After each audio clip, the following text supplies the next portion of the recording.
చేండ్ర రత్నం అండి నా పేరు. మా ఆయన గారి పేరు చేండ్ర చిన్నకన్నయ్య గారు అండి. చంద్రబాబు నాయుడు గారు అరెస్ట్ అయ్యేటప్పటికి ఇంటికి వచ్చి టీవీ చూస్తున్నాడండి. చూస్తా అన్నగారు అరెస్ట్ అయిపోయాడని అని గట్టిగా కేకేసి ప్రాణం వదిలేసాడండి. నేను ఆడపిల్లలండి, ఇద్దరు ఎవరింటికి వాళ్ళు వెళ్ళిపోయారండి. నాకు ఇల్లు గడవటానికి కష్టంగా ఉంటుందండి. ఒంటరి దాన్ని అయిపోయానండి నేను.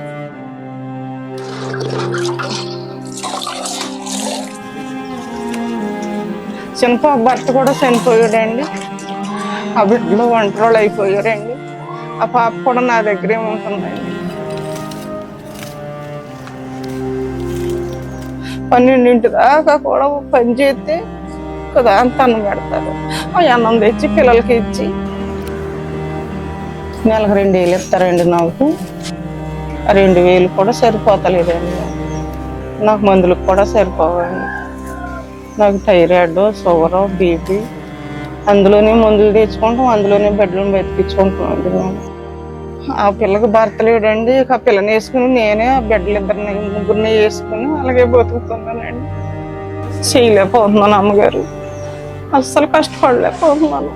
ఈ థైరాయిడ్ ఎక్కువైపోయి అసలు బాగుంటలేదు అమ్మగారు నా పరిస్థితి. ఆ పిల్లకి ఏదైనా జాబు, చిన్న జాబు ఏదైనా కలిపితే మమ్మల్ని అందరినీ పోషించుకుంటుంది అమ్మగారు. అసలు కష్టపడలేకపోతున్నాను. బీపీ, షుగర్ ఎక్కువైపోయి ఒక్కోసారి అయితే తలకాయ తిరిగి పడిపోతూ ఉంటానండి. బీపీ ఎక్కువైపోయినప్పుడు ఒక రోజు అయితే బిడ్డలను కూడా పొత్తిట్టుకుంటానండి. నేను భోజనం పెట్టుకోలేక అందుకుని నాకు ఏదైనా రక్షణ కల్పించమని అడుగుతున్నానండి మిమ్మల్ని.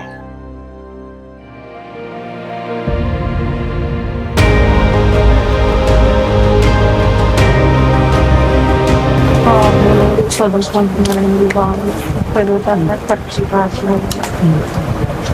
ప్రయత్నించడానికి ఇంకా మానే బాబు మనకి ఇంట్లో పడుతుంది అని అంటుందండి. చదివించండి, చూద్దాం. ఇన్ఛార్జ్ గారికి ఇస్తే ట్రస్ట్ స్కూల్లో చేర్పిస్తాం. మేము ముందర పంపించండి, నేను ఒకసారి చూస్తాను. ట్రైనింగ్ అయింది అమ్మగారిని.